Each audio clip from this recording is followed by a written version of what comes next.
এসো মা লক্ষ্মী, বসো মা ঘরে, আমার এই ঘরে থাকো আলো করে। এই আহ্বানের পরেও ঘর আলো করে বসার সৌভাগ্য বা সুযোগ কোনোটাই হয়নি রানীবাঁধের পুনসা গ্রামের গৃহলক্ষ্মী অলকা মুর্মুর। তবে তিনি নিজের ইচ্ছাশক্তির জোরে ঘর আলো করেছেন, আর তার জন্য তাকে নামতে হয়েছে রাজপথে, ধরতে হয়েছে টোটোর হ্যান্ডেল, আর এখন বাঁকুড়ার জঙ্গলমহলের প্রথম আদিবাসী টোটো চালক হিসেবে ব্যাপক পরিচিতি তার। কিন্তু শুরুটা মোটেই সুখের ছিল না। অলকার বাড়ির বউ টোটো চালাবে, একথা শুনে নাক ছিটকেছিল অনেকেই। আবার কেউ কেউ আড়ালে আবডালে অনেক অনেক অকথা কুকথাও শুনিয়েছে, কিন্তু কোনো কিছুকেই পাত্তা দেননি জঙ্গলমহলের এই আদিবাসী কন্যা। কারণ বাড়িতে অসুস্থ শাশুড়ি, স্কুল পড়ুয়া দুই ছেলের পড়াশোনার খরচ বাড়ছে, পাল্লা দিয়ে বাড়ছে দৈনন্দিন সংসার খরচ। নিজেদের সামান্য জমিতে চাষাবাদ করেন অলকার স্বামী, ফলে ওই সামান্য রোজগারে দিনের পর দিন সংসার চালানো জটিল হয়ে পড়েছিল।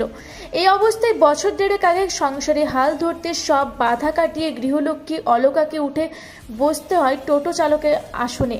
মাত্র ক্লাস 7 পর্যন্ত পড়াশোনা করার সুযোগ পাওয়ার মধ্যে 30-এর অলকা এখন এক হাতে ধরেছেন সংসারের হাল, অন্য হাতে টোটোর হ্যান্ডেল। সবকিছুই সমান দক্ষতায় সামলে জীবনযুদ্ধে অনেকখানি সফল তিনি। বলছেন পরিবারের সদস্য থেকে পাড়া প্রতিবেশী প্রত্যেককেই।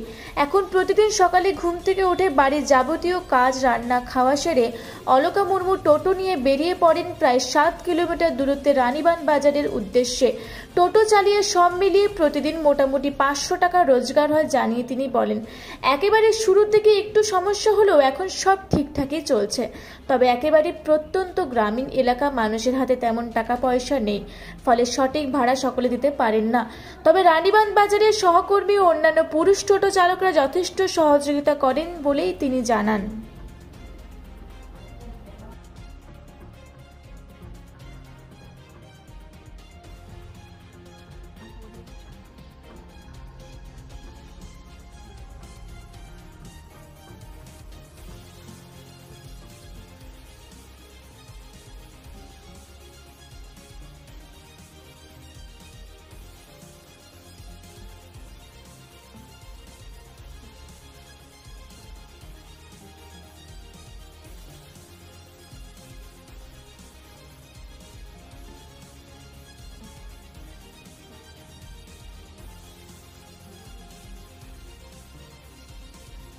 দেড় বছর।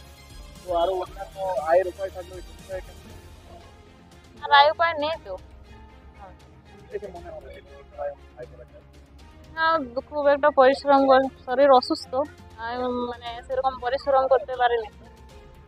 তাই দেখে হ্যাঁ, তো এই জঙ্গলমহলে প্রত্যন্ত এলাকা রাস্তা বাজারে কিন্তু সুবিধা পায়। অসুবিধা সেরকম এখন হয়নি, কিন্তু প্রথম প্রথম অসুবিধা হচ্ছিল। যারা খারাপ নজরে দেখে ছেলেরা অনেক কিছু কথা বলতে, এবং মেয়েরাও বলে, কিন্তু বাজারে ঘোরার শখের জন্য টোটো নিয়েছে এইভাবে কথা বলতে। কেন সেগুলো রোজগার করার সেরকম কেউ নেই। হাজবেন্ড ওই বাড়িতেই চাষবাস করে। শাশুড়ি আছে, শাশুড়ি অসুস্থ, হাজবেন্ড আছে, দুটো আছে ছেলে। বিয়ে হয়েছে 16 বছর। পড়াশোনা করছে ক্লাস 7। 24 ঘন্টা কাজ। হ্যাঁ পাই। আয় কেমন? সেরকম হয়নি, ওই গড় 500। চলে যায় আর এই হ্যাঁ নিজে। না। হ্যাঁ। সে আছে সে তো আছে, কিন্তু এখন ক্ষমতার দরকার, টাকা পয়সার উপরে কোথায় বাড়ি? পুনসা থেকে। কোথায় কোথায় চালান? পুনসা থেকে রানীবাঁধ বাস স্ট্যান্ড থেকে যেদিকে ভাড়া পায় সেদিকে কাছাকাছি চলে যায়। কোন কন্ট্রাক্ট ভাড়া কোনো ওই কোনো রকম টাকা পয়সা ইয়া করে রাখেছিল, তারপরে টোটো কিনে সংসার চালাচ্ছে।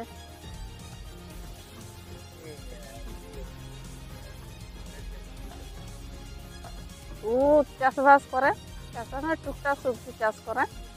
এমনি মেয়ে মানুষ তো কিছু করতে পারে না সেরকম, তাই জন্য ও টোটো চালায়। আর চাষ। কর্মের তো কোনো ছোটো বড়ো নেই, তাই কর্ম করছে খাচ্ছে খুব ভালো লাগছে দেখে, কিন্তু আর যদি অন্য কিছু পাঠক কাজ তাহলে সেক্ষেত্রে ভালো হতো, টোটো চালিয়ে খাইতে হতো না। সরকার থেকে লক্ষ্মী ভান্ডার দিচ্ছে, লক্ষ্মী ভান্ডারের একটা 1000 কি 1200 টাকা কতটুকু চলতে পারে একটা মহিলার? একটা আমাদের জঙ্গলমহলের যা দিন দৈবিক বাজারের যা মূল্য, তাতে প্রত্যেক দিন 3 বেলা খাবার খেতে মিনিমাম সর্বনিম্ন 300 টাকা খরচা। সেক্ষেত্রে 1200 টাকা লক্ষ্মী ভান্ডার কী প্রভাব পড়বে? হয়তো সামান্য যৎকিঞ্চিত, যে হারে আলুর দাম, যে হারে সবজির দাম, মাছ মাংস বাজার ঘাট চলতে পারে না। করে কি? হ্যাঁ, মোটামুটি প্রায়। বাঁকুড়া থেকে মানিক কর্মকারের রিপোর্ট, রূপসী বাংলা মিডিয়া।